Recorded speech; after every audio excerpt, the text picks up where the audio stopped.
Lebih dari 1 dekade, Diplomat 100 Challenge hadir dan kami sangat konsisten untuk selalu mendukung dan memperkuat ekosistem kewirausahaan di Indonesia.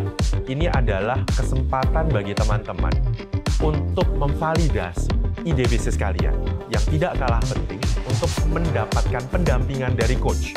Di tahun ini, Muhammad Jupaka tetap hadir untuk mendampingi teman-teman. Tetapi di satu sisi kita akan mendapatkan 3 coach baru. Saya akan undang Muhammad Jupaka, Coach Tasya, Tara Budiman. Last but not least, Coach Tio.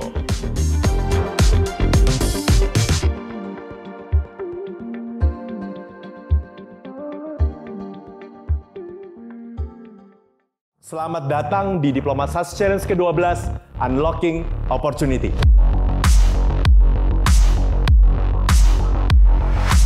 National Section ini berbeda dengan tahun lalu, di mana kita akan memanggil 5 nama peserta. Dari 40 challengers, hanya 16 challenger saja yang bisa melanjutkan ke fase berikutnya.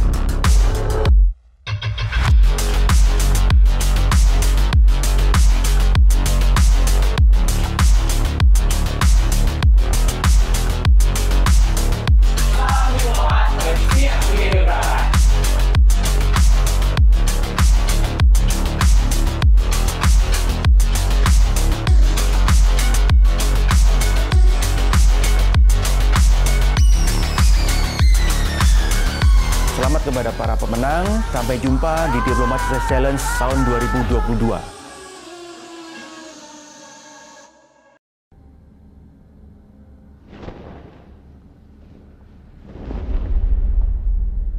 Ilmu menjadi alasan buat kita untuk dapat memberikan kontribusi untuk peradaban.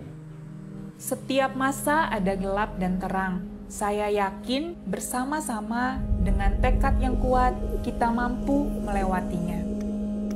Baiknya kita semua berani mencoba, berani untuk gagal, dan yang harus kita percaya adalah untuk berani berhasil.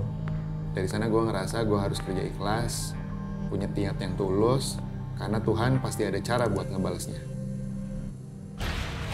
Seiring waktu berjalan, saya disadarkan bahwa bisnis ini bukan hanya sekedar untung rugi, tapi bagaimana bisa jadi keberkahan untuk banyak orang. Memberi dampak itu kan nggak mungkin cuma untuk diri sendiri ya, karena kita bukan makhluk yang tinggal sendiri maupun yang egois.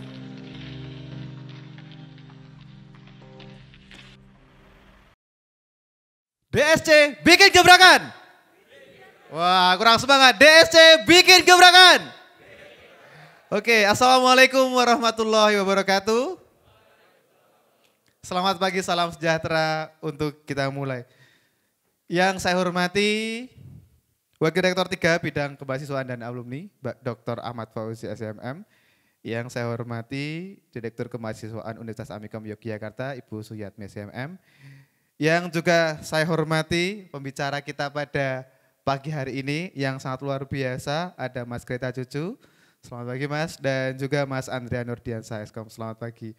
Dan teman-teman, alhamdulillah kita udah bertemukan di ruangan ini. Wah, ini kita nyebutnya adalah challengers ya. Karena kalian adalah para penantang DSC yang di roadshow kali ini. Siapa tahu kalian akan menjadi mas cucu-cucu berikutnya. Wah. Dan sebelum kita memulai acara ini sebagai bentuk nasionalisme kita akan menyanyikan lagu Indonesia Raya. Para hadirin dimohon untuk berdiri.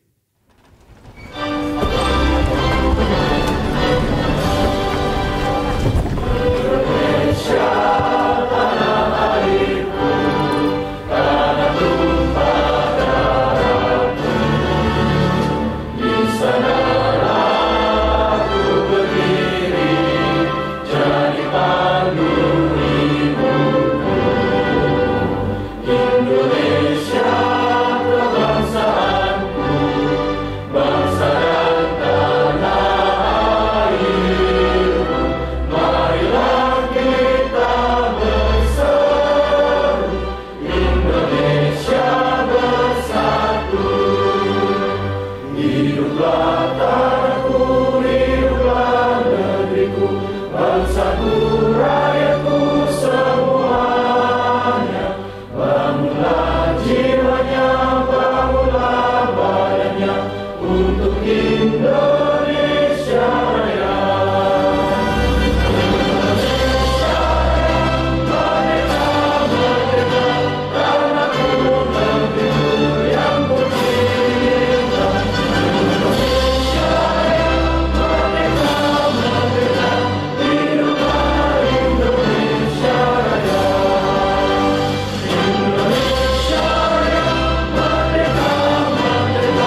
Hadirin dimohon duduk kembali. Selanjutnya adalah sambutan perwakilan dari Universitas Amikom Yogyakarta yang akan disampaikan oleh Wakil Rektor 3 Bidang Kemahasiswaan dan Alumni. Kepada Bapak Dr. Ahmad Fauzi, SEMM, disilakan.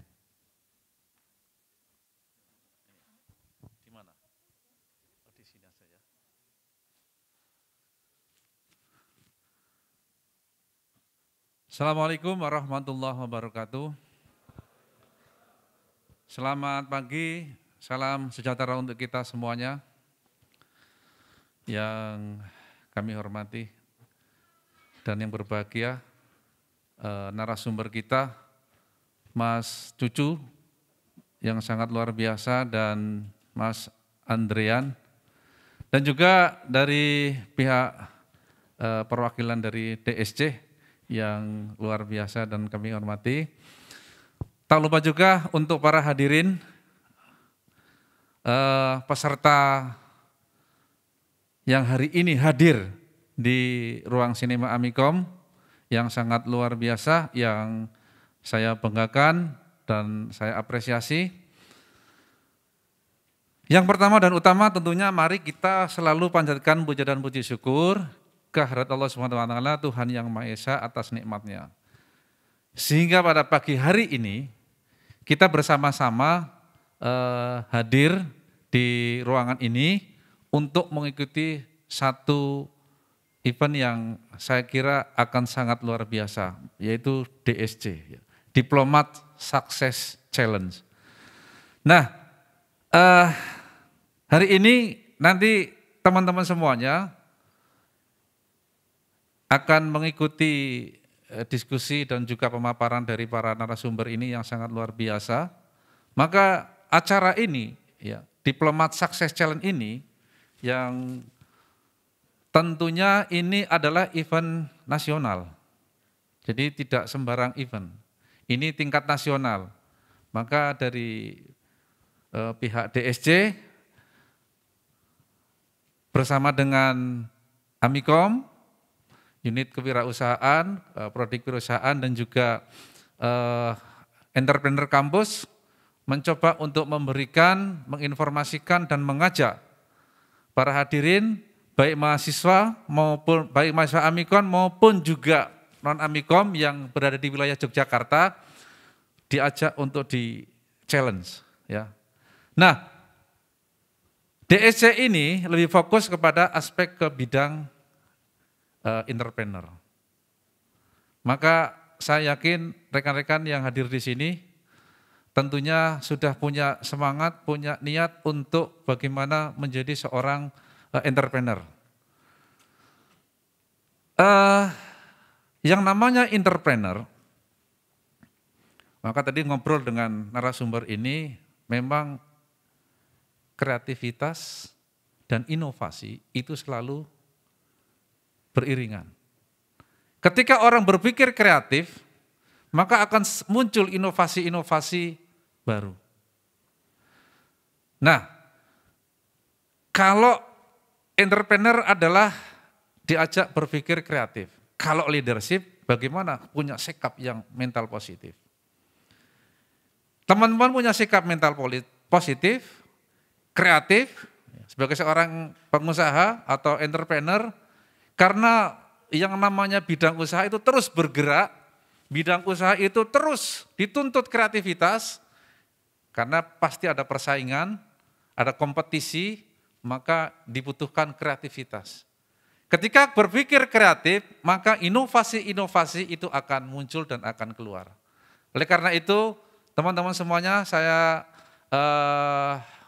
berharap bisa mengikuti acara ini dari awal sampai akhir nanti, sehingga semangat teman-teman untuk bisa menjadi seorang entrepreneur atau wirausaha muda, profesionalisme muda, itu nanti bisa dibimbing, dan mudah-mudahan yang hadir di pagi hari ini itu bisa ada yang lolos seperti yang di depan ini untuk mengikuti proses cukup panjang ya Mas ya, dari DSC ini cukup panjang.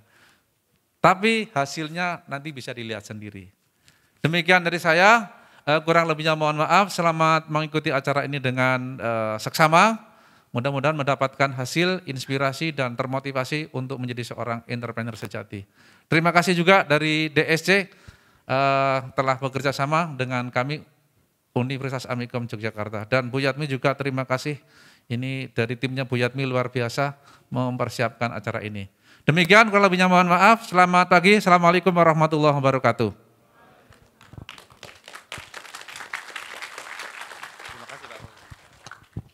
Baik, terima kasih Pak Ahmad Fauzi atas sambutannya, dan seperti yang dibilang Pak Fauzi ternyata relate dengan tema kita kali ini adalah kreatif, produktif, dan inovatif.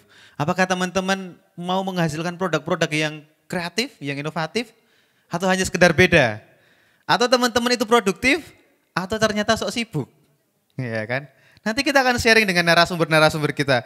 Dan saya ingatkan kepada teman-teman untuk bisa mengikuti sampai akhir ya, karena kita akan ada giveaway. Wah, ini adalah tiga benda. Benda ini adalah gadget-gadget idaman para netizen gitu kan. Wah. Dan nanti juga akan ada grand prize yang teman-teman bisa dapatkan ya, 1 buah smartphone. Wah. Ikuti sampai akhir ya teman-teman, dan juga nanti aku akan share bagaimana cara mendapatkannya. Oke, selanjutnya kita akan masuk ke sesi talk show bersama narasumber kita. Kita akan ada 2 narasumber yang akan sharing bersama kita pada pagi hari ini. Yang pertama adalah runner up dari DSC 2015 dan juga CEO dari Seruni Audio. Saya panggil untuk bergabung di depan bersama saya, Mas Greta Cucu. Tepuk tangan buat beliau. Dan selanjutnya adalah alumni dari Universitas Amikom Yogyakarta, juga CEO dari PT Media Inovasi Berkah Nusantara, dan juga founder CV Warhol Konveksi. Jangan-jangan di sini ada membernya Warhol nih. Wah, yang suka nunggu diskonannya Warhol nih. Langsung saja kita panggil Mas Andrea Nurdiansa. Tepuk tangan buat beliau. Oke, untuk supaya kita lebih mengenal narasumber kita pada pagi hari ini, kita akan menyaksikan kedua profil dari narasumber kita. Silahkan, selamat menyaksikan profil dari narasumber kita.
DSC bikin gebrakan.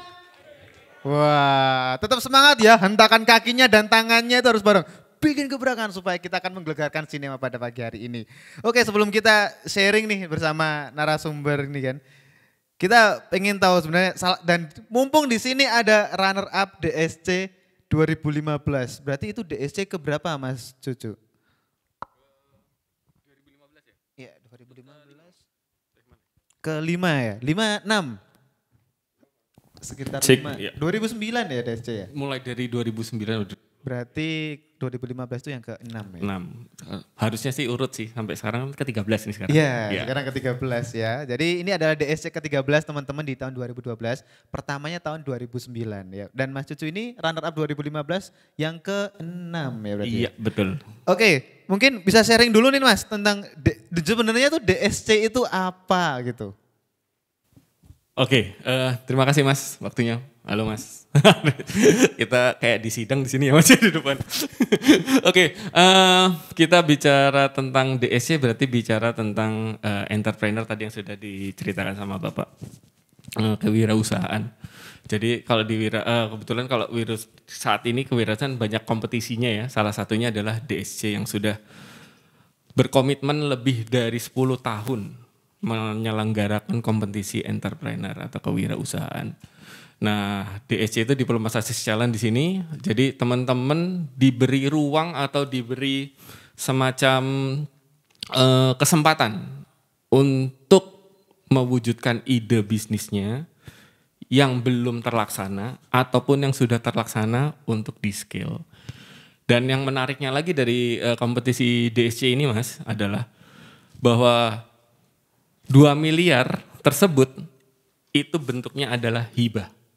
Okay. Jadi benar-benar dikasih tanpa ada syarat-syarat pengembalian bunga. Jadi benar-benar dihibahkan.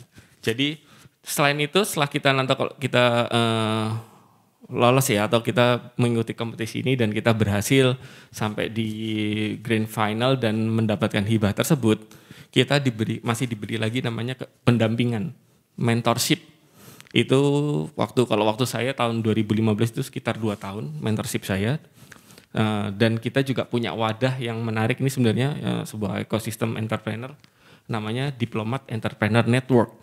Di mana itu di situ banyak teman-teman yang bisnisnya ya aneh-aneh dan yang bisa berrelate dengan unit usaha kita. Jadi kalau kita ada keluh kesah kita bisa curhat langsung situ. Jadi nggak harus pusing-pusing cari di internet, tapi kita langsung bisa nanya langsung dan minta solusinya dari pelakunya. Oke, jadi kalau teman-teman yang punya ide bisnis dan punya atau bisnis yang sudah berjalan dan ingin berkesempatan untuk scale atau udah pengen punya kesempatan untuk memproduksi yang tadinya masih ide, silahkan deh submit DSC. Semoga punya kesempatan seperti pemenang-pemenang DSC. Terima kasih. Sangat rendah hati ya, nggak bilang seperti saya. Pemenang DSC loh ini. Oke, berarti ini kompetisi bisnis yang sebenarnya ide pun bisa ya Mas ya. Jadi nggak harus yang sudah established yang besar gitu ya? Ya betul. Waktu itu Seruni aja itu kita belum produksi. Kita belum produksi, tapi sudah menampilkan wujud ide barang yang mau kita produksi seperti ini. Jadi belum produksi dan belum dijual. Intinya gitu. Jadi berdasarkan ide dan wujud jadi barang saya submit ke DSC waktu itu. Oke, baik. Nah, dari teman-teman yang masih punya ide silahkan ya submit nanti ke DSC. Siapa tahu idenya jadi kenyataan gitu ya. Oke.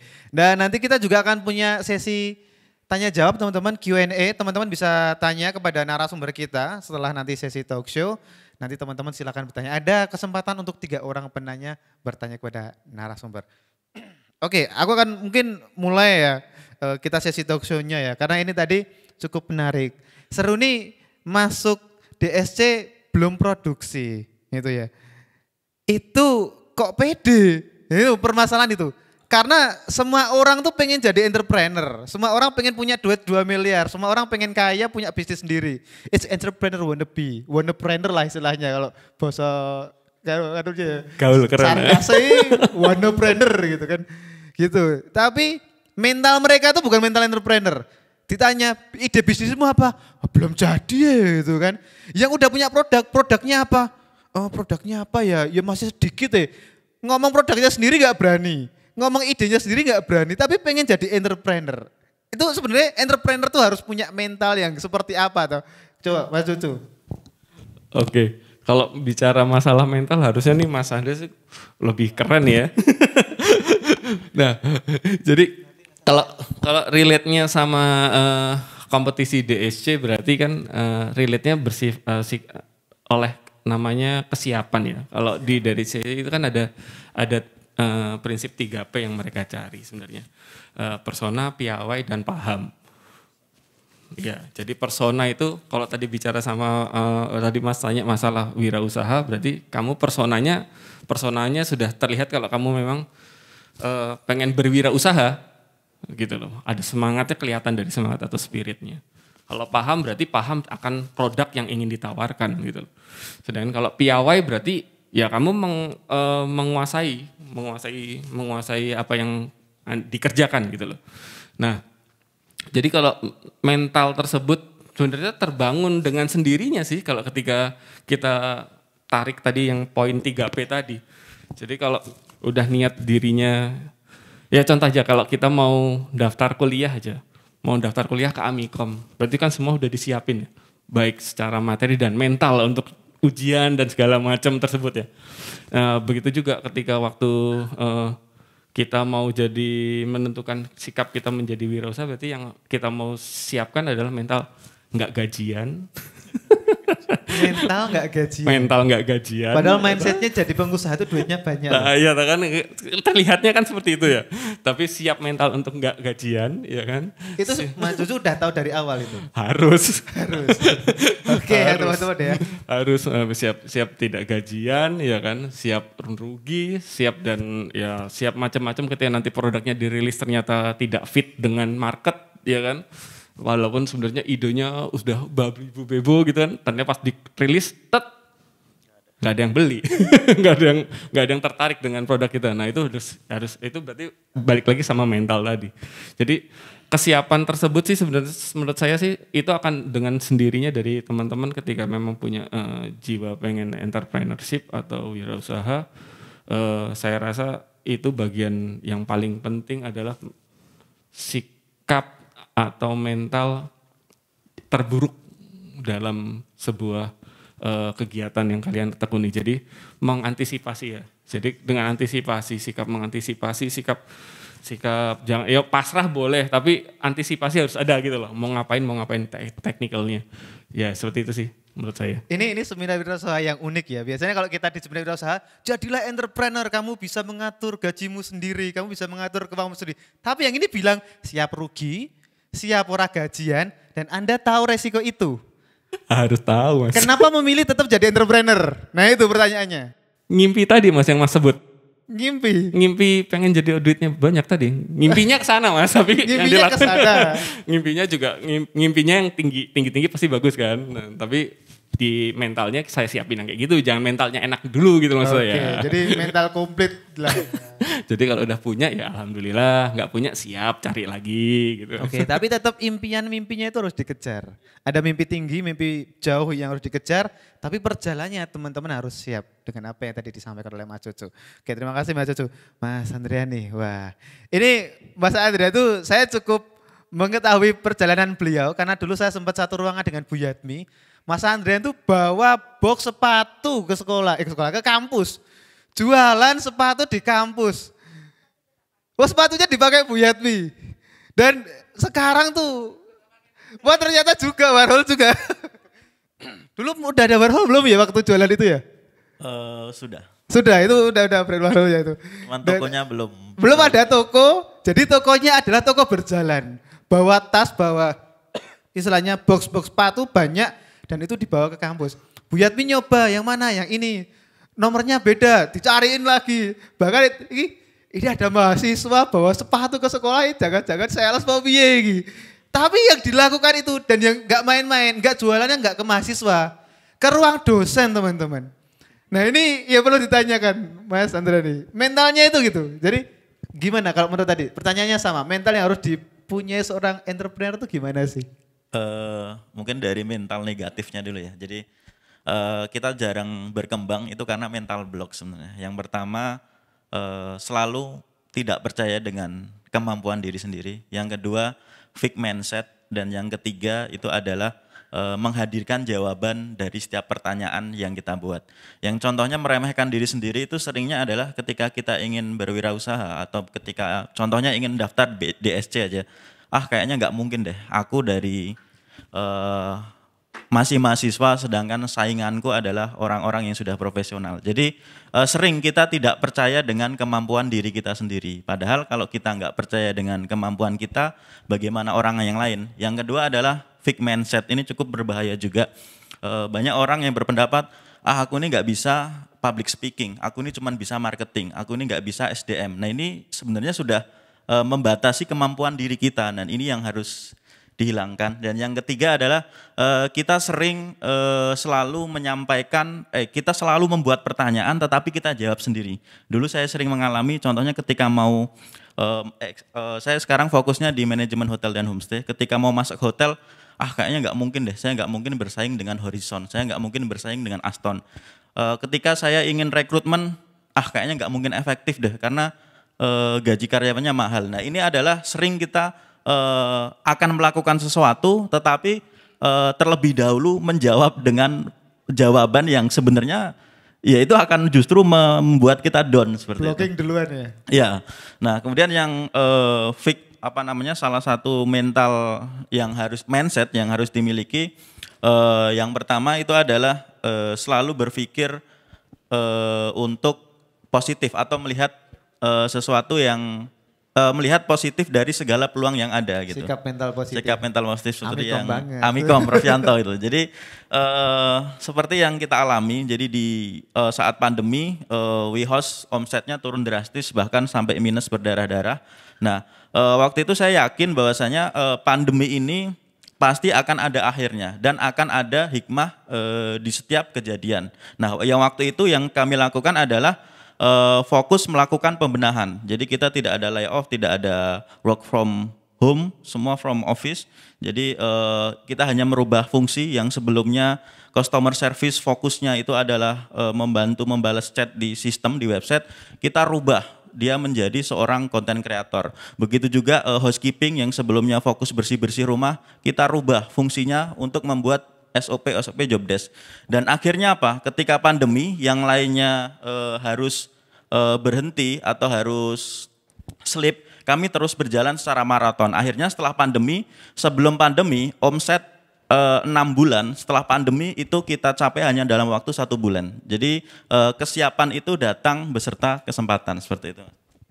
Oke, jadi kesiapan itu datang bersama kesempatan teman-teman. Jadi yang mau jadi entrepreneur harus tahu ada mental-mental yang harus kita siapkan tadi ya. Dan itu akan berguna untuk kalian bekal menjadi entrepreneur. Oke, kalau kita ngomongin tentang kreatif nih, inovatif gitu kan.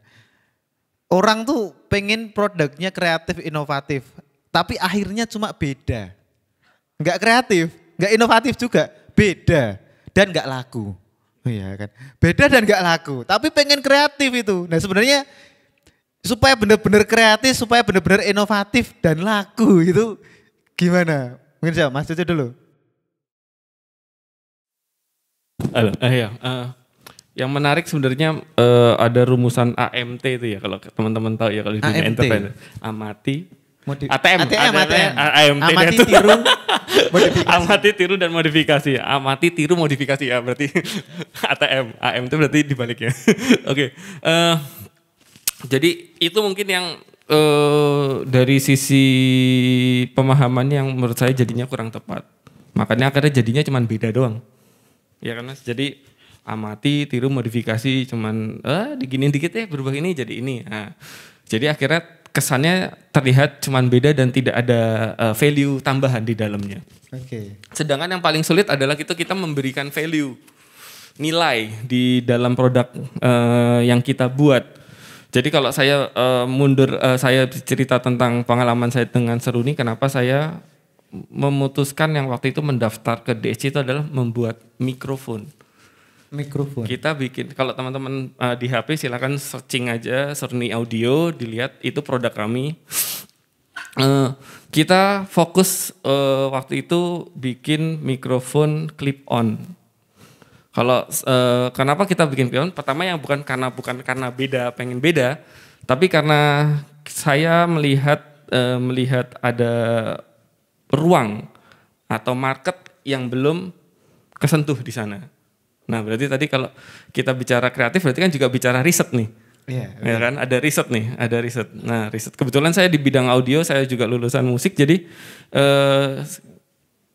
tahu nih masalah-masalah yang terjadi di lapangan itu seperti apa. Kita membutuhkan clip on. Nah ketika waktu mendesain mikrofon clip on, saya juga berpikir juga, saya kepengen mikrofonnya benar-benar diproduksi di sini, di riset di sini, diproduksi ini, dipasarkan di sini. Saya nggak mau barang white label. Saya nggak mau cuman ditempel merek terus dijual di sini, bilang-bilang ngaku-ngaku made in Indonesia atau apa segala macam kan. Nggak, karya anak bangsa. Nggak, saya pikir saya mau semuanya mandiri di sini. Karena kalau bicara visi dan misi, saya kepengen ke depannya ini jadi kebanggaan gitu loh. Nggak, kebanggaan. Nah, jadi kembali lagi, inovasi secanggih-canggih produknya ya kita sebut aja merek yang brand terkenal, Apple dan segala macam, teman-teman pakai mungkin handphonenya, laptopnya. Mereka melakukan riset market juga gitu loh. Mereka listen market, akhirnya mereka mendesain. Ketika mereka mendesain, dia kembalikan lagi ke tim lagi untuk melihat bahwa barang yang dia desain ini sudah fit juga nggak dengan market yang mereka riset. Nah, begitu juga dengan seni yang kita lakukan adalah saya pertama waktu barang belum jadi dan saya sudah bikin handmade-nya lah, maksudnya versi prototype, saya iseng pamerkan. Jadi ada pameran rumah musik Tembi kalau nggak salah di daerah Sewon sana. Saya pamerkan dan saya pengen tahu marketnya responnya seperti apa sih. Testing Nah, market tadi kalau ceritanya. tadi Mas Adi cerita sendiri bertanya dijawab sendiri. Nah, saya mau bertanya tapi dijawab orang lain gitu. Nah, saya bikin pameran itu, saya etalase. Cuman pas orang mau beli, "Bas, ini bagus, barangnya sisa saya beli." Belum dijual. Saya bilang, "Loh, gimana Mas belum?" Saya minta kartu namanya atau boleh dicatat. Jadi saya tahu barang saya seberapa orang yang tertarik dan saya bisa mencatat dan Ada datanya. Ada data dan mempersiapkan jumlah produksinya. Nah, seperti itu sih. Jadi kreatif nggak melulu harus ide yang out of the box. Tapi kalau kita bicara sama produk ya kita juga harus tahu segmentasi pasar kita. Oke, valuable yang fit to segmentasi. Iya, betul. Oke, Mas Andrian, gimana nih? Kreatif yang gak sekedar beda.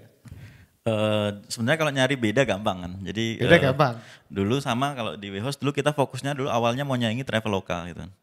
Cuman begitu jalan, saya buat simple marketing. Jadi apa yang kita punya sana nggak punya, apa yang sana punya saya nggak punya. Nah dari situ udah kelihatan bedanya. Nah untuk nyari beda itu gampang, tinggal cari kompetitor, bandingin atau kita punya apa, dia nggak punya apa, itu nyari beda gampang. Nah yang jadi pertanyaan kan kreativitas tadi yang menghasilkan atau sesuai tadi Mas ya? Iya. Nah itu jadi kan kalau saya menganalogikannya pakai rumus fisika. Jadi rumus fisika itu kan ada rumus gaya tuh F sama dengan M dikali A. Jadi gaya sama dengan massa dikali percepatan atau jarak. Nah saya analogikan gini, intinya dalam mencari kreativitas atau yang beda itu harus ada jarak. Nah untuk menjadi kreativitas atau menjadi beda itu gampang. Tetapi kita harus memastikan kreativitas kita itu menghasilkan lompatan dari posisi kita sekarang atau tidak gitu. Kalau sama aja ya belum disebut kreatif yang produktif, hanya kreatif saja dan beda. Tetapi nggak menghasilkan sesuatu lompatan. Nah kaitannya dengan M, tadi kan massa kan, gaya massa kali percepatan atau lompatan. Nah M di sini saya menganalogikannya adalah sebagai kualitas diri gitu loh. Semakin berkualitas diri kita atau masukan-masukan yang masuk ke dalam otak kita, maka peluang untuk terjadinya lompatan di dalam kreativitas itu sangat besar. Beda orang yang dalam ranahnya, dalam tanda kutip setiap hari nonton lihat jogetan di TikTok dengan orang yang setiap hari melihat inspirasi dari orang pebisnis, maka mindsetnya akan beda. Ketika melakukan inovasi, tentu jauh akan berbeda. Nah, jadi yang penting untuk menghasilkan kreativitas yang benar-benar berdampak atau menghasilkan lompatan, itu kita harus memastikan kualitas diri kita dengan cara bergaul dengan lingkungan yang baik. Ketika ingin berwirausaha masuklah ke dalam sektor atau ekosistem wirausaha. Kalau di Amikom ada Entrepreneur Campus dan kegiatan lainnya, atau melihat sekarang gampang di sosial media, di YouTube ya Mas ya, banyak motivator kita belajar dari situ. Kuncinya itu adalah di situ, dari kualitas diri kita benahi dan kita pastikan sesuatu yang kita buat beda atau kreativitas kita itu menghasilkan jarak dari posisi kita sekarang. Kalau tidak menghasilkan jarak, kurang efektif. Seperti itu sih Mas mungkin. Oke, baik. Kalau boleh tahu dari mulai awal berbisnis, bisnisnya udah berapa lama sampai sekarang? Saya mau kuliah 2013, mulai bisnis 2014, lulus 2017. Jadi dulu konveksi, terus kemudian konveksi. Nah kemudian setelah konveksi Warhol Store yang tadi bahas sepatu ke sana sini. Nah kemudian setelah itu baru menemukan yang market fit sesuai keinginan, yaitu di manajemen homestay nih. Jadi di WeHouse.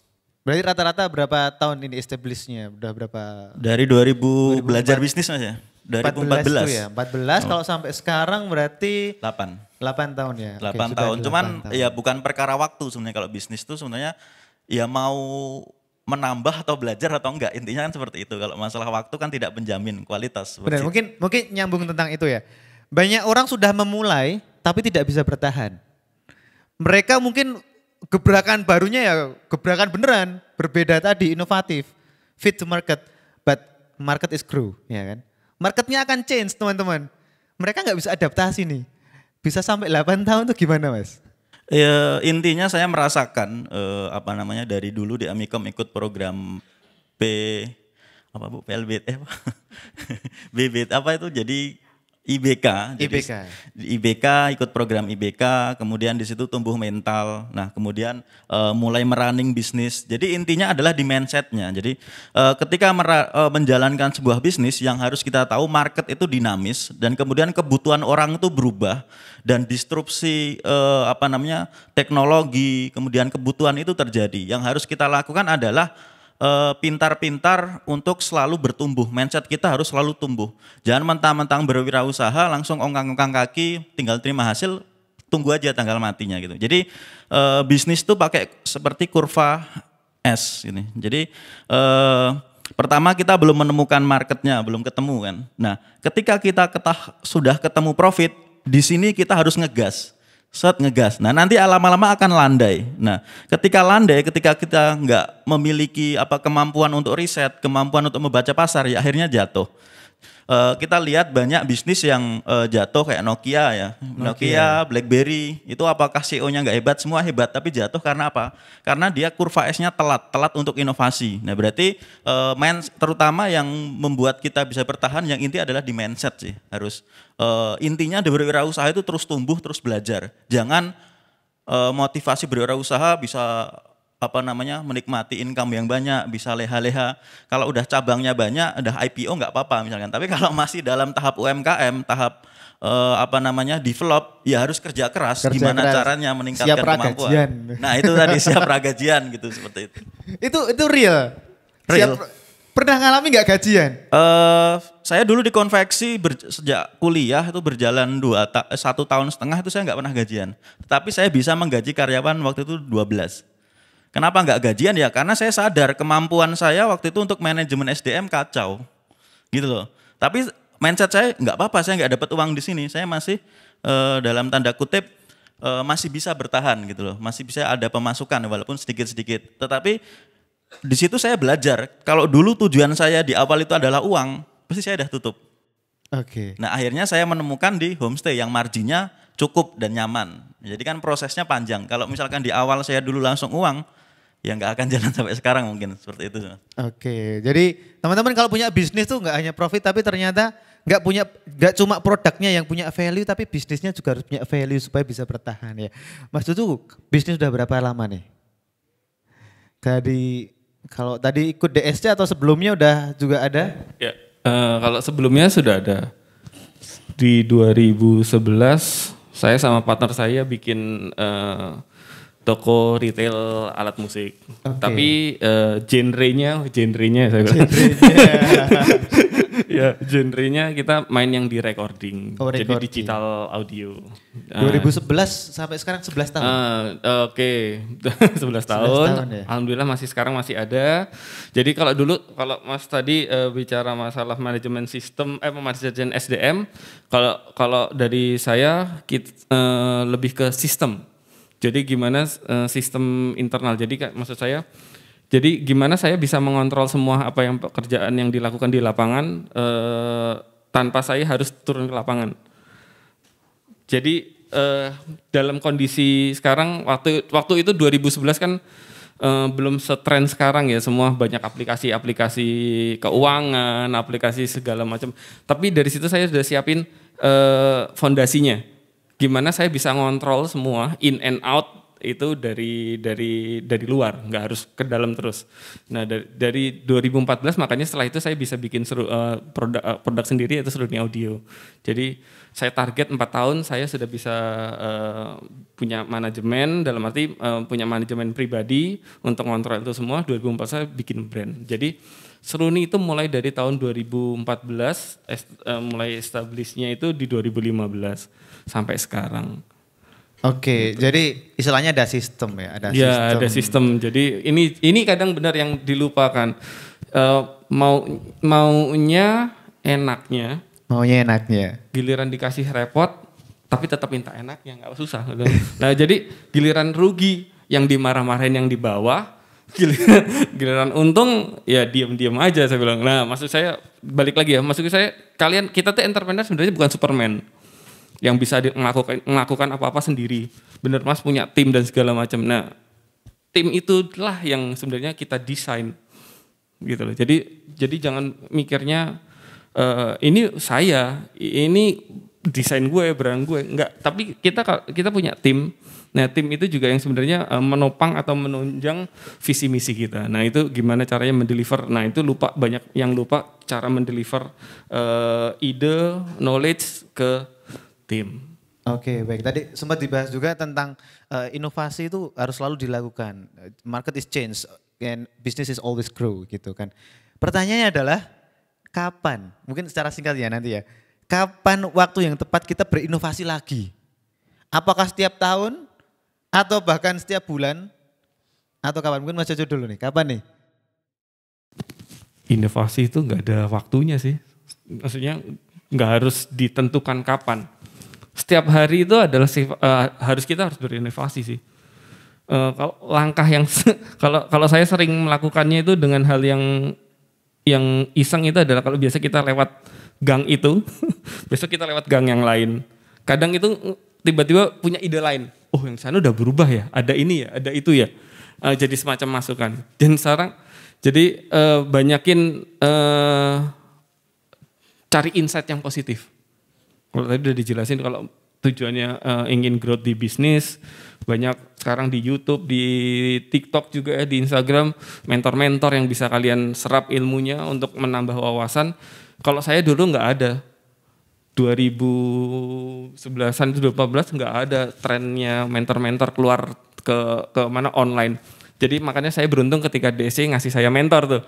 Nah, jadi saya bisa curhat, bisa langsung ketemu langsung. Jadi akhirnya punya ide, dia giniin. Nah, pentingnya berkomunikasi dengan orang lain. Itu menurut saya juga bisa membuat ide-ide yang baru-baru yang semakin brilian. Oke, berarti berusaha untuk berinovasi setiap harinya. Kalau Mas Andrian nih, kapan tuh? Tadi supaya nggak telat kayak Nokia tuh, gitu kan? Nokia telat inovasinya, supaya nggak telat tuh kapan? Kapannya itu harus ya sekarang. Cuman yang harus kita tahu adalah apa di dalam dunia usaha, apa yang kita rasakan sekarang itu adalah representatif dari 2 atau 3 tahun lalu yang kita lakukan. Jadi beda kalau level pelaksana itu misalkan dia kerja sekarang bangun rumah ya kelihatan jadi kan gampang gitu. Tetapi kalau entrepreneur atau level C-level yang dia lakukan riset sekarang itu efeknya mungkin 2-3 tahun bahkan 4 tahun 5 tahun. Kayak contohnya Elon Musk riset SpaceX, Tesla itu risetnya udah dari berapa tahun gitu. Tapi baru dirasakan berapa tahun. Jadi kalau kita sekarang di posisi yang nyaman itu ya gambaran dari beberapa tahun yang kita lakukan. Nah, jadi pertanyaannya beberapa tahun ke depan kita mau di posisi apa?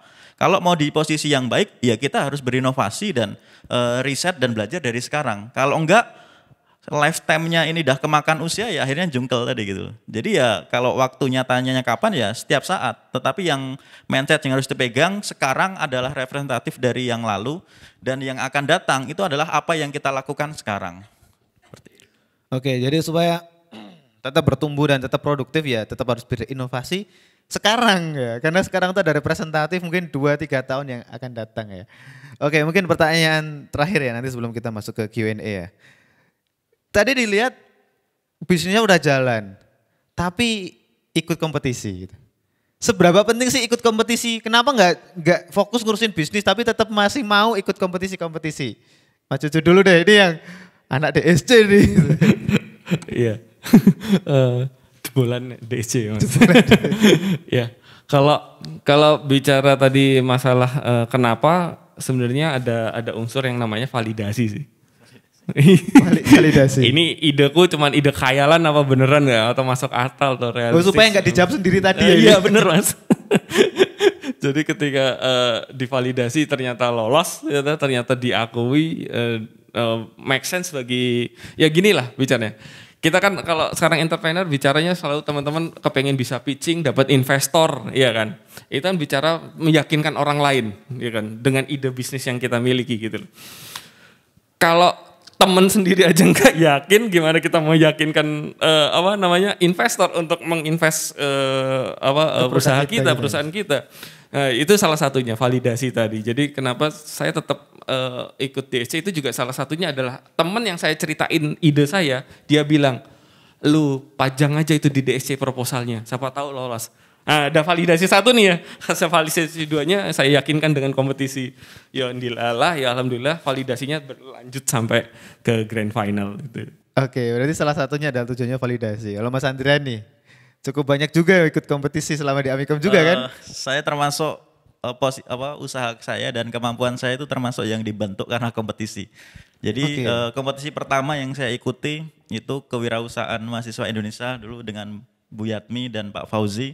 Nah, dulu waktu kuliah saya orangnya dalam tanda kutip nggak bisa ngomong, maksudnya nggak bisa bergaul. Nah, sejak saya mulai waktu itu KMI tahun 2017 di Malang, Bu ya, di Brawijaya, dan waktu itu kebetulan saya menang, dan tahun selanjutnya dengan Pak Fauzi, Bu Yatmi ke Pontianak waktu itu KMI juga. Nah, dari situ saya tumbuh percaya diri. Oh, ternyata produk saya ini bisa diakui gitu loh. Nah, jadi motivasi saya atau kepercayaan diri saya awalnya itu hadir dari sana, dari kompetisi itu. Nah, setelah kesini saya rajin ikut kompetisi. Tapi yang saya nggak pernah nyari kompetisi, yang saya cari uang tuh nggak pernah. Saya ikut kompetisi, pernah saya dimentori langsung oleh Natali Ardantyo, dia CTO-nya tiket.com. Kemudian Kevin Alwi, CTO-nya Gojek. Saya dimentori sama beliau gratis. Karena apa? Saya ikut kompetisi. Karena yang saya cari bukan uangnya. Kalau uang mendingan saya kerja di kantor pasti dapat uang. Kalau kompetisi yang saya cari adalah relasi yang pertama. Ada supportnya gitu. Support. Ya? Karena kompetisi itu pasti akan ada relasi-relasi. Yang kedua adalah publikasi. Saya dapat publikasi gratis. Bayangkan ketika kita harus iklan di koran, di KR aja sekali iklan mungkin 3-5 juta.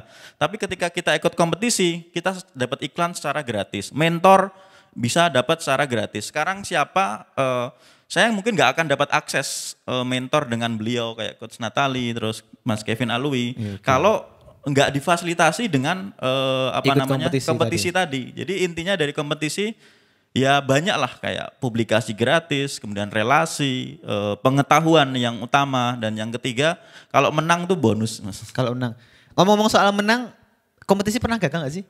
Atau menang terus jangan-jangan? Kalau seringnya menang. Seringnya menang. Karena apa ya? Ya karena prinsip saya jalaninya dulu bisnisnya. Ketika bisnisnya sudah sustain, benar-benar profit, bisa menghidupi karyawan, bisa menghidupi diri sendiri, ceritakanlah apa adanya. Parfum kalau memang wangi, dimanapun akan wangi. Tetapi kenapa harus dalam jadi kompetisi itu bukan ajang untuk mempoles atau flexing tadi kata Mas Cucu ya. Flexing, tapi ya memang kita sampaikan apa yang bisnis kita lakukan gitu loh.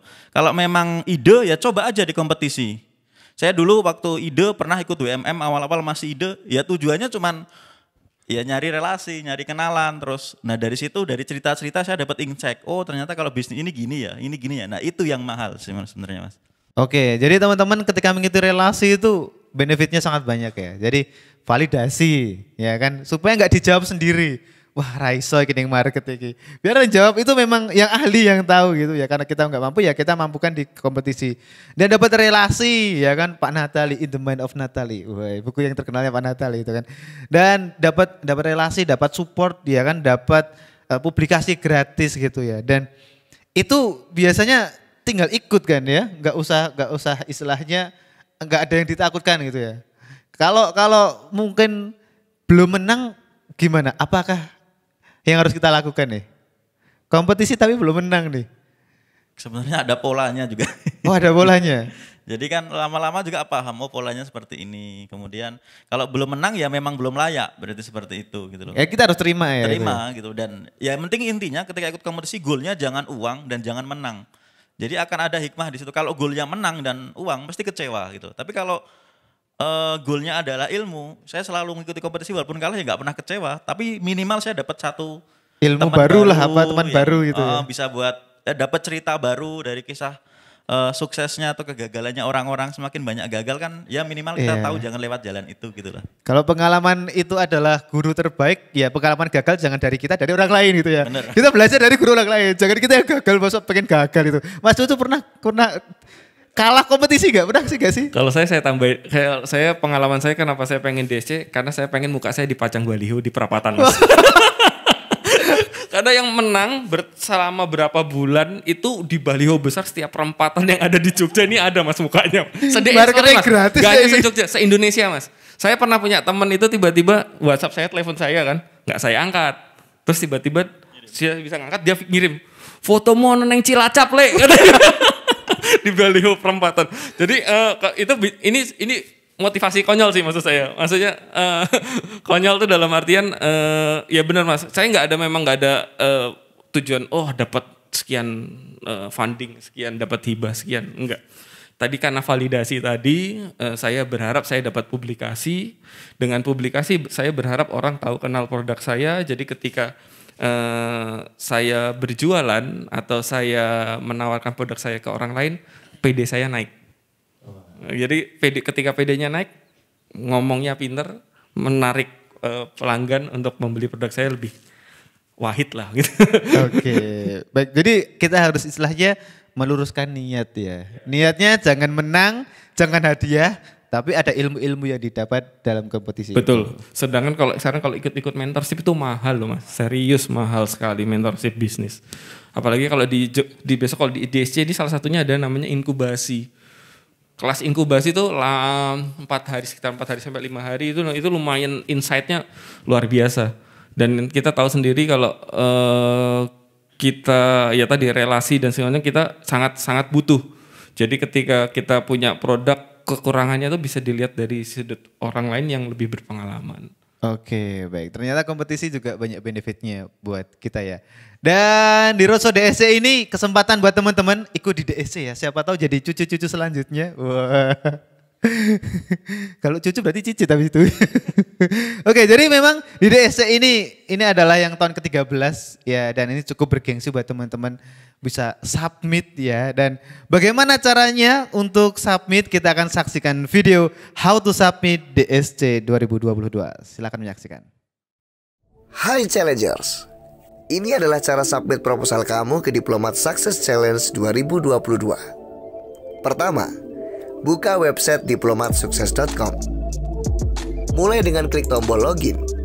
Register terlebih dahulu jika challenger tidak memiliki akun dengan memilih opsi belum punya akun, atau pilih login menggunakan akun Google atau Twitter. Setelah terdaftar, silakan login dan kamu bisa mulai mengisi proposal. Jangan lupa siapkan KTP, link akun Instagram dan Facebook kamu ya. Ada 8 tahapan yang perlu challenger isi. Dimulai dari informasi peserta,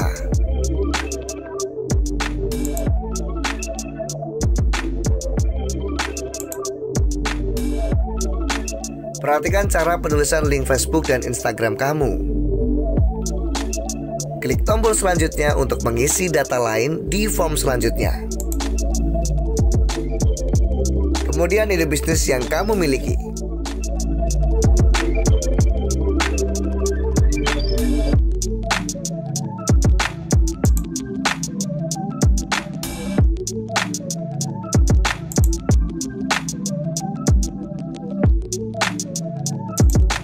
Karakter bisnis kamu,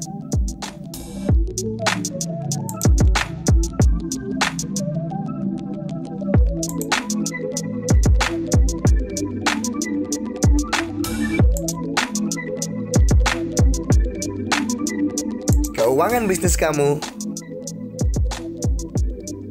kompetisi yang pernah atau sedang kamu ikuti,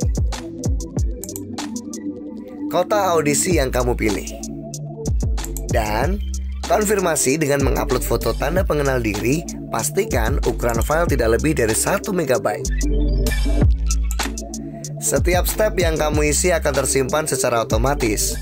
Form yang sudah kamu lengkapi akan ditandai dengan tanda centang. Kamu tetap bisa melanjutkan pengisian form sampai sebelum submit proposal. Bila kamu ingin meneruskan mengisi form, maka klik tombol profile. Pastikan kamu sudah mengecek kembali data-data yang akan kamu submit, karena proposal yang sudah disubmit tidak dapat diedit lagi. Setelah selesai mengisi, akhiri dengan memilih opsi submit proposal. Jangan lupa, simpan nomor proposal kamu setelah melakukan submit ya. Cek email untuk konfirmasi proposal kamu. Jangan lupa cek spam apabila tidak ada di email utama. Untuk pertanyaan seputar program dan kepesertaan, bisa dilihat di halaman Frequently Asked Question dengan memilih menu DSC 2022. Untuk info terbaru, follow Facebook, Instagram, Twitter, dan YouTube @diplomatsukses. Semoga proposal kamu yang terpilih.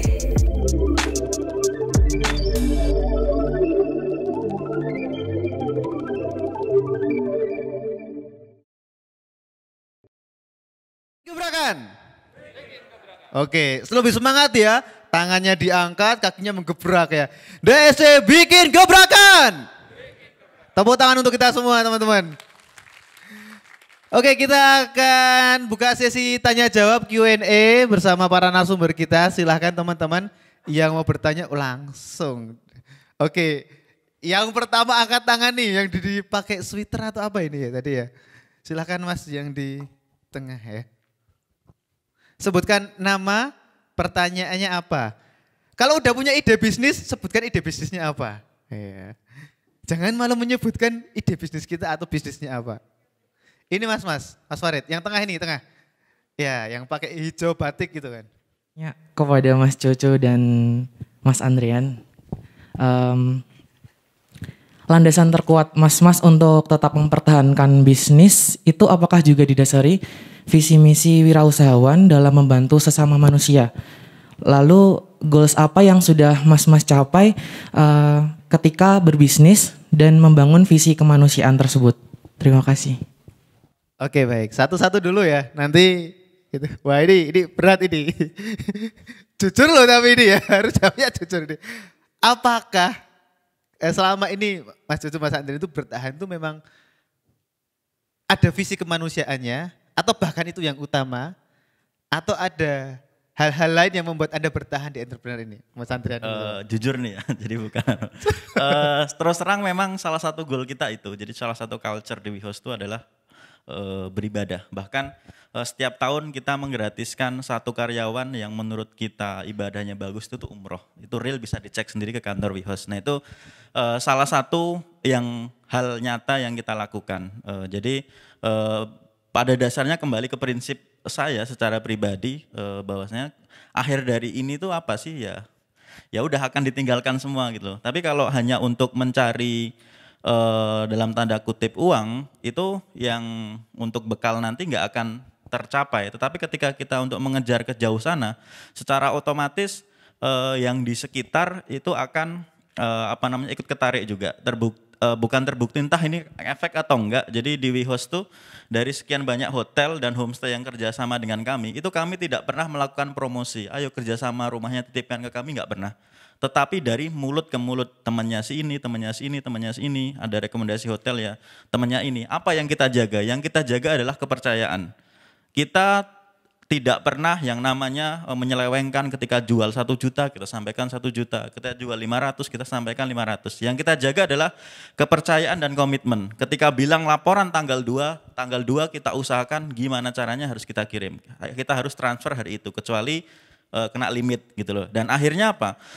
Dengan culture yang tujuannya adalah ke sana, dalam tanda kutip setelah kehidupan ini, maka otomatis karyawan yang masuk ke WeHost itu udah tersaring sejak awal.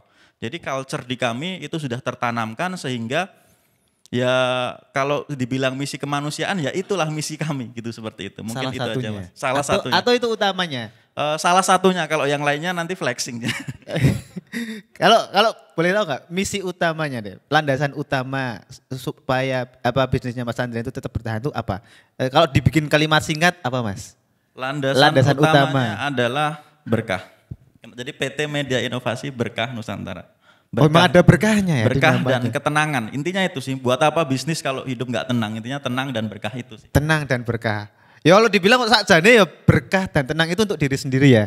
Tapi juga berdampak kepada orang lain. Itu kayak analoginya kalau kita ke naik pesawat itu ada kecelakaan bawa anak kecil, yang harus diselamatkan diri sendiri dulu ya kan. Baru bisa menyelamatkan orang lain.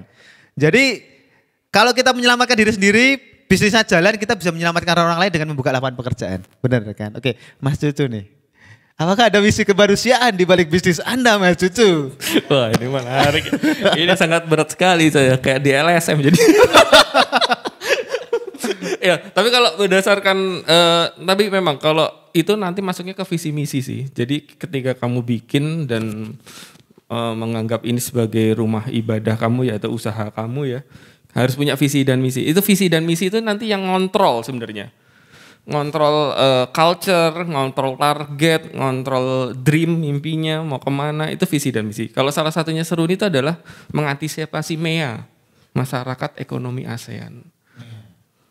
Dari awal tuh saya udah berkomitmen, makanya saya mau punya brand mandiri, diproduksi sendiri, semua resource-nya dari dalam negeri, saya berharapnya seperti itu. Jadi nggak ada tuh impor tenaga kerja dari luar negeri, jadi kita benar-benar pengen company-nya ini punya culture lokal. Jadi kalau misal pun ada keluar negeri ya, itu jadi jatuhnya itu transfer knowledge. Malah kita sebenarnya mau yang kepinginnya tuh kita punya inovasi company yang bagus, produksi yang bagus, dilirik sama brand-brand besar, saya bisa main-main ke sana, transfer knowledge dan segala macam. Jadi ya misinya sebenarnya ya mengantisipasi MEA waktu itu, isu yang sangat kuat banget waktu saat itu ya. Jadi sampai sekarang ya salah satunya kalau misi kemanusiaannya balik lagi ke tadi, kita pengen punya local workers yang the best. Istilahnya bisa bersaing di tingkat nasional dan internasional. Ya. Local pride. Ya. Local pride. Jadi itu tujuan utamanya, landasan utamanya. Benar, itu landasan Local utamanya. pride. Jadi kemanapun saya bisa membanggakan ini benar-benar made in Indonesia. Oke, harga diri bangsa. Oke, pertanyaan selanjutnya boleh? Mas, pilih Mas. Banyak yang mau tanya ini Mas. Milih yang mana? Mas Cucu coba pilih. Yang mana ini Mas? Tunjuk Mas. Gak apa-apa, nanti panitia yang anu. Ini yang kalau tadi udah cowok, sekarang cari yang cewek deh Mas. Itu cewek ada 2 nih. 3 2. Ada 3 sama pojok sana. Kalau saya suruh milih ya Mas. Ya udah mbaknya pakai kacamata. Oke, silakan sebutkan nama kemudian pertanyaannya ya.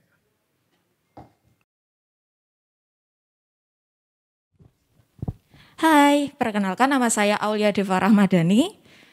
Saya dari Prodi Kewirausahaan 01. Di sini aku mau spill dulu ya. Aku sebagai makeup artist. Terus pertanyaannya adalah mungkin aku mau tanya ke mas-mas ini, tips and trick kita untuk in atau masuk ke jalur di luar bisnis kita. Apakah ada? Dan biar bisa kita tuh berkembang bersama ataupun bisa berkembang di luar jalur kita. Kayak misalnya kan kita udah biasa nih ya, gandengnya tuh sama-sama yang sejalur. Tapi kalau semisal di luar jalur itu bisa nggak sih gitu Kak? Yang serumpun tuh biasanya. Kalau MUA tuh biasanya sama vendor gitu ya. Itu kan. Tapi kalau yang di luar itu gimana Mas Cucu? Ini menarik nih. Kalau saya bicara tadi di pengalaman saya ya. Saya lulus dari ISI musik. Sempat terjun di dunia pendidikan. Berarti jadi pengajar atau jadi guru ya, jadi pendidik. Resign, saya terjun ke dunia usaha. Bareng sama partner saya bikin toko alat musik tersebut. Yang dimana ini nggak ada nih kaitannya nih sama yang saya sekolah 2 dulu nih, nggak ada yang ilmu pemasaran, ilmu apa. Jadi tapi karena satu kesamaannya adalah saya suka bidang musik dan audio. Jadi saya sama partner saya yang paham sekali tentang marketing, saya yang tahu di dunia audio lingkarannya kemana saja. Dan sampai akhirnya di sini posisi saat ini kita coba memproduksi produk sendiri gitu ya. Jadi ada yang namanya rumus kolaborasi sih kalau pengen membuat sesuatu yang baru. Berkolaborasi di sini dalam artian kan nggak harus melulu dengan tipe yang sama ya, produk yang sama ya. Kita tahu produk-produk sepatu sekarang berkolaborasi dengan brand makanan Indofood. cuma untuk desain ya kan, dan segala macam itu ya. Itu salah satu. Jadi kalau Mbaknya tadi bicara masalah MUA, makeup artist ya kan, menghasilkan produk sangat mungkin sekali gitu loh. Kalau selama ini yang ditawarkan adalah jasa, berarti bisa bikin produk. Produknya apa ya? Produk jasa. Ya, bikin kursusan tentang makeup, ya kan, tentang makeup artis gitu kan, yang dilandasi dengan kesenangannya Mbak sendiri. Atau apalagi misalkan, kalau nanti naiknya kan bisa sekolah ya, jadi sekolah atau jadi akademi gitu kan. Tapi kursusan, itu bisa bikin juga nanti kalau kita ngomong modul pengajaran, bikin sekarang sangat mudah sekali loh kalau bikin thread, bikin viral thread gitu kan. Mbak bisa bercerita dengan Twitter ya kan, di retweet oleh banyak hal. Jadi tuh nanti kayak film-film yang ada di sinema sekarang berdasarkan awalnya juga dari thread yang diceritakan pengalamannya Mbak tentang MUA malah jadi jualan baru. Nah, sangat mungkin sekali sebenarnya sih Mbak. Jadi keberanian, kecintaannya ada di mana, didalemin, coba break the through dengan kolaborasi dengan siapa yang menurut Mbak bisa berkomunikasi dengan baik. Cari irisan, kalau dengan yang lain berarti cari irisan tadi betul. ya. Apa yang bisa kita iriskan dengan produk lain. Iya betul. Oke baik, Mas Andrian nih. Nah kalau ini kayaknya juga dari sepatu tuh jadi guest house Iki kayak orang kolaborasi tapi pindah deh. Ini gimana? Kalau kolaborasi gimana? Kalau istilahnya apa? Pivoting atau apa itu kalau punya bisnis side line gitu? Dulu kalau saya namanya dulu konveksi, terus ke retail, terus ke ke hospitality gitu. Saya masuk ke hospitality itu nggak tahu istilah clean, dirty clean, vacant clean, terus kemudian late check out. Saya nggak paham bahasa hotel, tetapi ya udah masuk dulu. Nah tadi yang jadi pertanyaan Mbaknya, kira-kira kita keluar membentuk bisnis baru atau keluar dari market yang sebelumnya sudah ada? Oh, merambah ke baru. New market. Nah, berarti new segment lah itu. Yang harus kita pahami sebenarnya kalau mau merambah baru itu kan ada dua kemungkinan. Kemungkinan pertama itu kita masih dalam ranah yang sama. Contohnya saya dari konveksi ke retail, pakaian kan hampir sama. Ada istilahnya ya, aparel gitu. Aparel lah, ada irisannya gitu kan. Atau sama. Pivot benar-benar pindah ke jalur yang baru. Nah, kalau ke jalur yang pertama itu yang masih ada seirisan. Contohnya tadi kata Mas Cucu tentang less private atau apa. Yang kita harus pahami adalah ekosistemnya. Jadi kita harus menganalogikan bisnis kita ini kita seolah-olah gambarkan dari hulu ke hilir. Hulunya supportingnya siapa? Kemudian kita jual barangnya ke siapa, dapat pemodalannya dari siapa, partner kita siapa, konsumen kita siapa, produk pasangan kita apa. Produk pasangan tuh yang mirip. Itu kayaknya saya korbannya Mas Andrian. Saya pernah ke Warhol, awalnya saya taunya jualnya sepatu, sampai sana ketemu jam, ketemu hoodie. Asem tenan iki tokonya lega banget iki pengen tuku kabeh. Produk pasangan namanya. Nah dari situ kan kita jadi tahu kan, tadi kalau produk pasangan misalkan make up artis ya, itu ada ya tadi less private, mungkin bisa skincare atau baju sekalian mukanya di art, bajunya sekalian persewaan, sama kayak fotografi bisa. Kalau di Warhol dulu awalnya sepatu tadi nyambung ke cuci sepatu, nyambung ke aparel, nyambung ke ya masih banyak lainnya. Nah, sama di homestay dulu awalnya fokusnya sebagai marketplace, setelah kita tahu ekosistemnya, kita berubah jadi manajemen homestay, ternyata hotel ada yang masuk. Kalau kita serakah, kita bisa masuk ke rental, ke catering, dan lainnya. Jadi kita pahami dulu ekosistemnya. Kalau di luar ekosistem, harus dipastikan kita tahu atau suka dulu gitu loh. Jadi kalau saya di homestay dulu, awalnya ya lihat inspirasi dari orang, kemudian saya amati, akhirnya suka. Nah nggak sengaja di suatu seminar gini, ketemu sama orang yang punya homestay. Dan homestaynya itu dia punya rumah, nggak bisa jual. Saya bisa jual, nggak punya rumah. Jadi kita match. Nah, itu awal peluang datangnya itu. Nah akhirnya kita jualkan, ternyata bagus. Saya paham dia, saya punya keahlian di digital marketing, saya punya keahlian di marketing, tetapi saya sedikit kurang pengetahuan di kayak lapangan lah. Produknya. Gitu ya. Nah akhirnya kita join. Akhirnya sampai sekarang jadi mater hingga jadi sampai sekarang. Jadi awalnya adalah kalau misalkan masih relate, ya harus kita pastikan masih dalam satu ekosistem yang sama.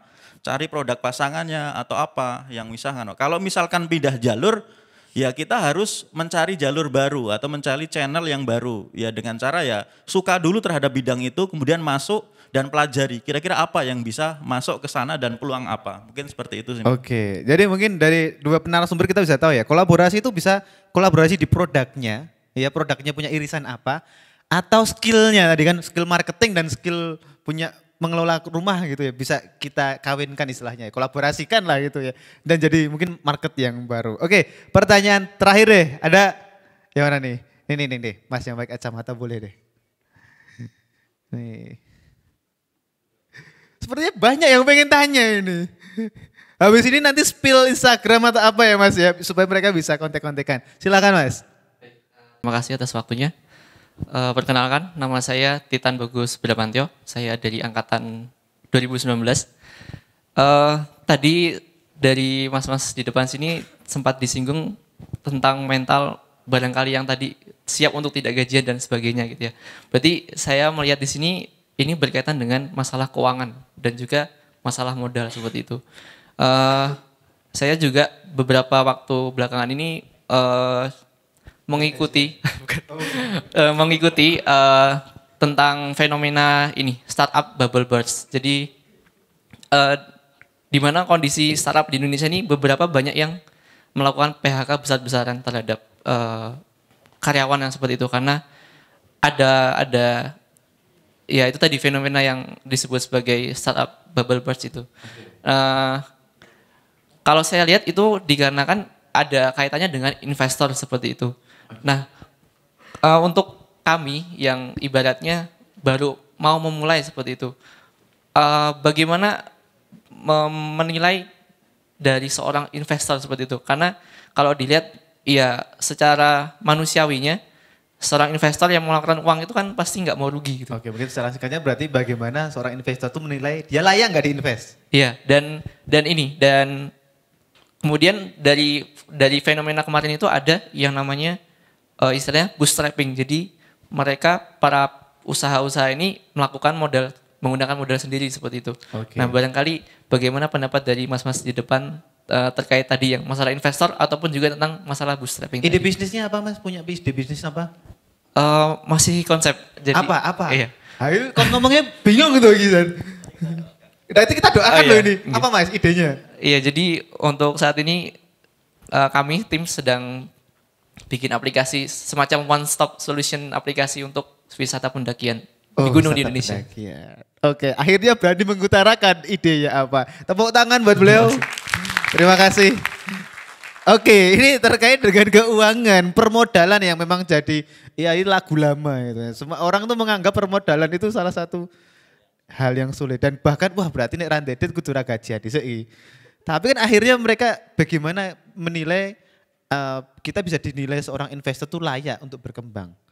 Kadang banyak yang kendalanya adalah nggak punya uang, tapi dia merasa punya skill dan merasa produknya fit to the market.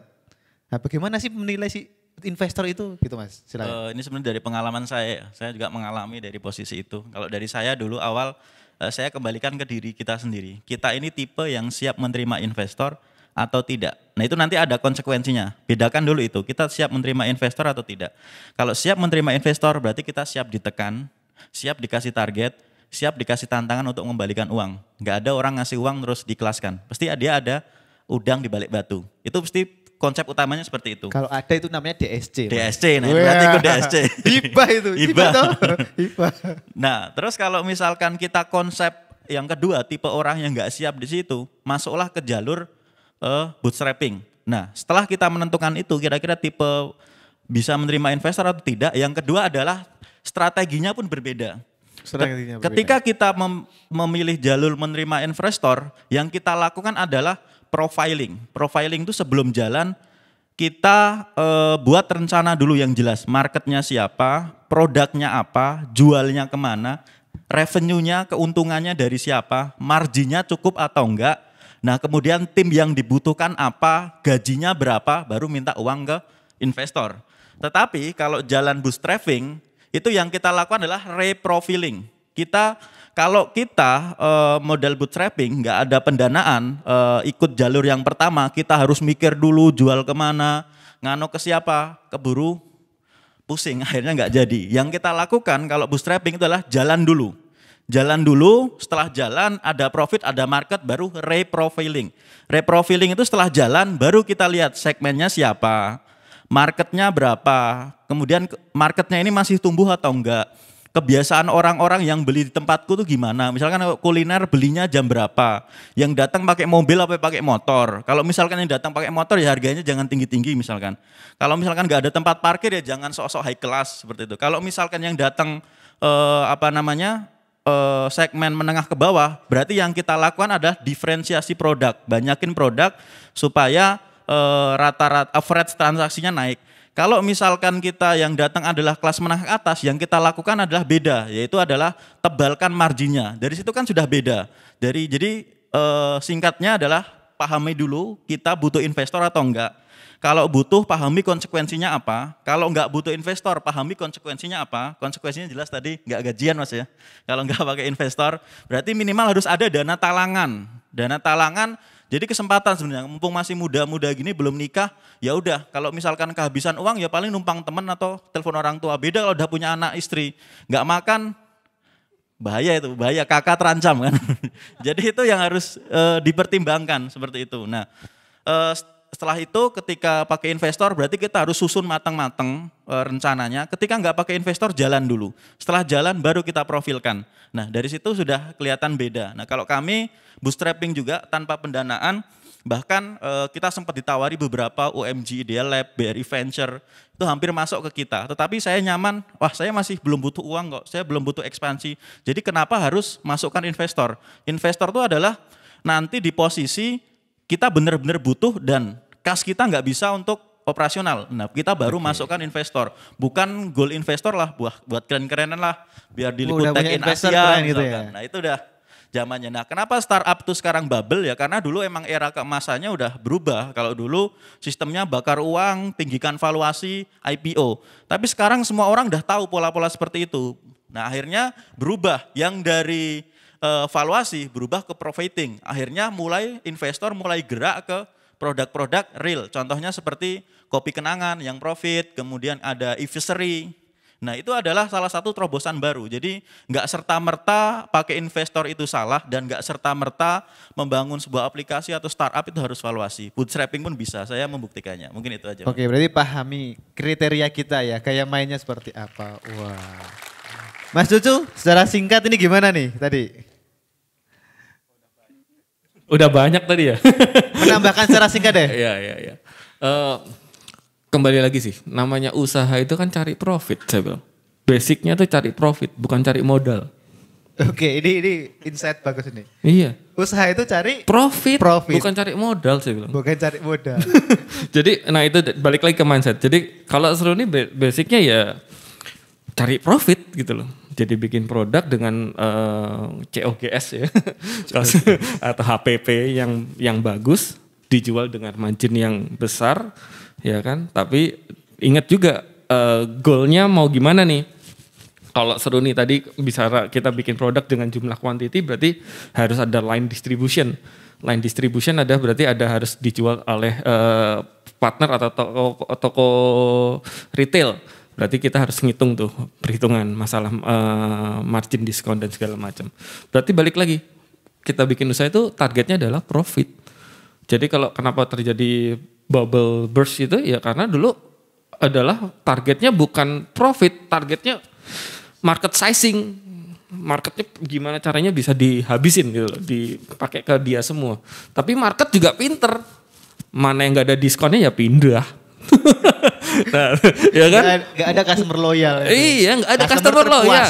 Bener. Nah, balik lagi ya, terpuaskan dan balik lagi. Berarti ketika tadi bikin produk, pertama jelas kita harus profit, ya kan? Dua, yaitu bikin happy customernya. Kalau misalkan kita bikin happy customer, jangan bikin customer loyal tuh lebih banyak. Ingat loh, apa yang nama CRM itu aplikasinya mahal banget. Gimana caranya kita biar customer tuh tetap royal terus ke kita, mau belanja diri kita dengan macam-macam benefit. Kalau Seruni balik lagi, Seruni itu nggak pernah jualan diskon. Dari awal kita harga price list kita nggak pernah yang namanya buy two get one, nggak pernah. Buy one get one, nggak pernah gitu. Jadi ya price list segini, ketika ke retail, kita jual ke retail, ke toko, kongsi ya mas, nggak, minta cash. Berapapun kita minta cash. Karena kita tahu banyak teman yang melakukan hal nebeng barang, majang di mana-mana, tapi pembayarannya by tempo. Nah itu beneran nggak gajian tenanan itu. Nah itu kita maunya cash. Itu udah nentuin sikap kami.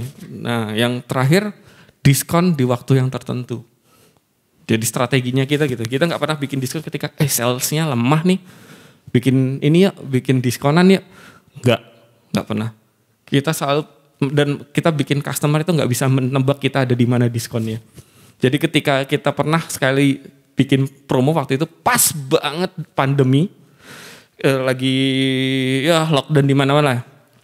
Saya iseng diskon 10% aja dari price list. Ya alhamdulillah ludes. Jadi pandemi yang kita pikir orang apa namanya nggak punya duit, buyingnya di hold ya bener.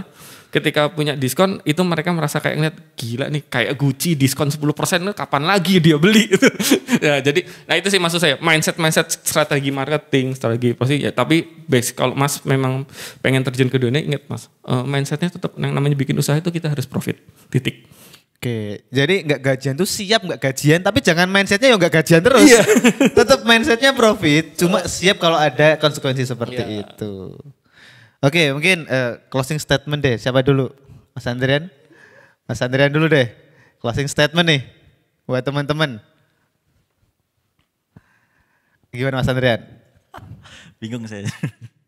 Jadi intinya berwirausaha itu bukanlah ajang untuk gaya-gayaan atau keren-kerenan, tapi berwirausaha di dalamnya terdapat banyak kebaikan dan keberkahan. Woi, tepuk tangan buat Mas Andrian dong. Mas Cucu closing statement. Duh ini yang bilang takut salah saya. Berapa mas? Aman mas gimana? Ya kalau saya cuman ya do what you love aja deh. Jadi kalau kamu kerjakan apa yang kamu cintai deh. Kalau kerjanya setengah-setengah ya tetap nggak akan menghasilkan. Jadi lakukan dengan kecintaan. Oke, lakukan apa yang kamu cintai. Do what you love. Tepuk tangan buat Mas Cucu dong teman-teman. Dan selanjutnya berkenan untuk menerima plakat. Wah ini ada kenang-kenangan dari tim DSC ke-13 ini yang akan disampaikan oleh perwakilannya Mas Cucu. Berkenan untuk mewakili tim DSC menyampaikan cenderamata-nya kepada Pak Ahmad Fauzi. Berkenan untuk bisa menerima cenderamata.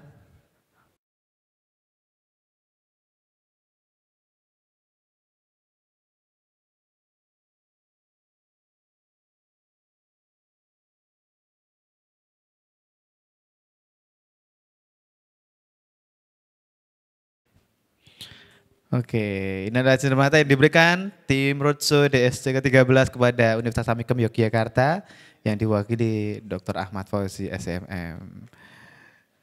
Terima kasih sudah menerima tim DSC. Tepuk tangan buat Amikem teman-teman. Wah, sangat luar biasa ya. DSC bikin gebrakan. Tepuk tangan untuk kita semua. Oke, aku akan bagi giveaway door prize buat teman-teman semuanya ya. Nanti silahkan teman-teman nanti jawab ya. Nanti yang memvalidasi adalah para narasumber kita jawabannya ya. Yang pertama, pertanyaan pertama. Oke, aku mau tanya dulu nih, hadiahnya apa mas? Coba kita perlihatkan bisa nggak? Waduh, ada 3. Isinya adalah rahasia. Tapi cukup wow, tapi aku lihat ya. Oke, pertanyaan pertama ya. Tahun berapa DSC pertama kali dilakukan? Yang bilang saya tadi mana ini? Di lagi. Oh itu. Tahun berapa? Bener Mas Cucu? 2009? Bener ya? Oke, 1 ya. Aku cari 3 nih, aku cari 3. Oke. Oke, langsung dapat. Wah, ini standby dulu ya di situ ya. Yang kedua. Wah ini Amikom kan? Ini salah satu pembicara kita juga alumni Amikom. Beliau lulus S1 tahun berapa? Yang mana Mas? Mana nih? Ini nih kayak ini ngomong ini duluan nih. Tahun berapa? 2017. Bener gak? Bener ya, bener. Tepuk tangan ya.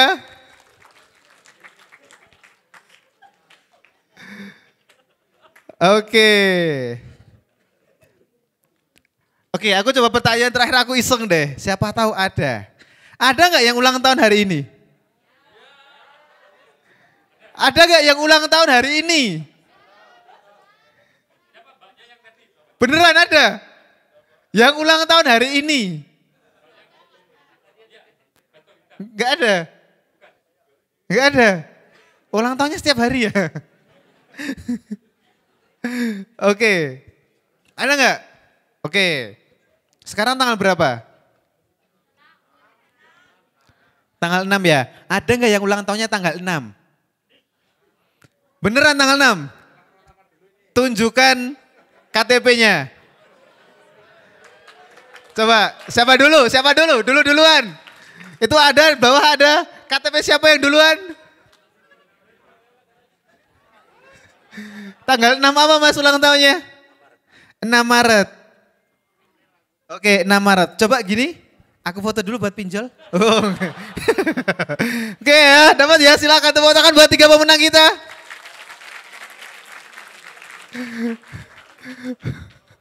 Tadi harusnya KTP keluar foto dapat itu ya kan, tambah modal. Mas Andrian dan Mas Cucu berkenan untuk memberikan hadiahnya. Ya. Ikut seminar entrepreneur, dapat door prize, dapat ilmu. Wah, asik sekali hidupnya mahasiswa Amikom itu ya. Bolos kuliah, ada gak yang bolos kuliah? Aman gak apa-apa. Kalau kelasnya Bu Yatmi ikut ini langsung otomatis A. Woi. Otomatis A kalau lolos proposalnya di DSC ya Bu. Iya. Coba dilirik apa isinya Mas?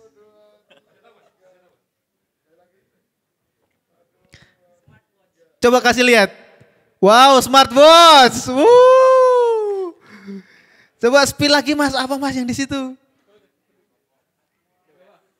TWS, wah ini gadgetnya anak muda semua ya. Mas Andrian. Oh Pak Fauzi berkenan.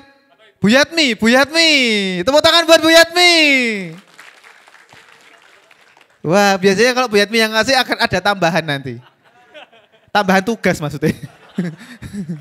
Silakan review ya, kalian roadshow dapat apa, dasi and paper kumpulkan besok. Yang nggak ngumpulin nggak boleh ikut UAS. Oke, foto bareng ya. Bertiga dengan pemenang. Berkenan Pak Fauzi ikut foto dulu Pak, mendampingi pemenang kita ini mahasiswa-mahasiswa Amikom yang beruntung. Yang terakhir apa tadi belum disepil tadi? Dapat apa Mas? Dapat jodoh. Oh power bank. Oke.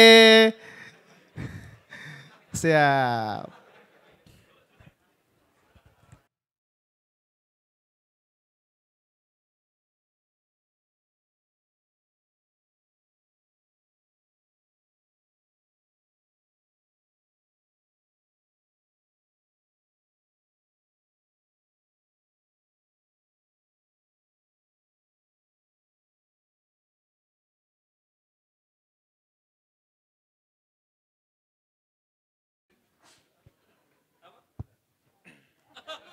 Oke, baik, terima kasih. Berkenan untuk mungkin bisa kembali duduk di sini dulu ke depan. Terima kasih. Tepuk tangan buat 2 narasumber kita yang hebat-hebat. Luar biasa ya. Wah. Enak sekali hidup ada Amikom gitu ya. Acaranya kayak gini, hadiahnya ada, ilmunya ada. Dan kita masih punya grand prize teman-teman. 1 buah smartphone. Wah. Mereknya boleh disebut nggak? Masih rahasia? Wah, masih rahasia. Mereknya terkenal. Mito, bukan. Ini kayaknya HP boba ini, ya, HP boba ini. Kan zaman-zaman sekarang, karena ini seri terbaru ya. Nanti caranya gampang, teman-teman silahkan nanti ya subscribe di YouTube-nya Mili Digital Network. Nanti di subscribe kemudian komen ya. Komen paling unik, paling bagus di sana akan dipilih satu ya. Nih, Mili Digital Network Official di YouTube-nya. Adalah official media partnernya dari DSC ke-13 ini juga. Dan nanti silahkan komen di salah satu videonya di sana dan kalian akan diundi nanti siapa yang berhak mendapatkan Grand Prize satu buah smartphone terbaru. Oke, sudah di follow? Sudah kok di follow ya. YouTube itu di subscribe. Dan juga aku ingatkan teman-teman, tadi karena teman-teman langsung masuk, silahkan teman-teman nanti melengkapi ya proposal-proposal yang mau kalian submit ya, yang belum lengkap, yang belum mengisi, silahkan di-submit, diisi. Linknya ada di sini, boleh dicatat dulu ya. Langsung saja nanti di bit.ly/proposal Amikom DSC 22. Nanti teman-teman di sana silahkan langsung di-submit proposal kalian dan jadilah challenger-challenger yang menjadi sukses selanjutnya. Dan ini adalah kesempatan buat kalian ya. Jangan berharap hadiahnya, jangan berharap kemenangannya. Tapi apa ilmu-ilmu yang kalian dapatkan di sana. Terima kasih atas kedatangannya teman-teman. Terima kasih Pak Fauzi, Bu Yatmi dan teman-teman yang lain. Sebelum kita closing kita akan foto bersama teman-teman. Silahkan teman-teman berdiri dulu kita foto bersama. 1, 2, 3. DSC bikin gebrakan, bikin gebrakan.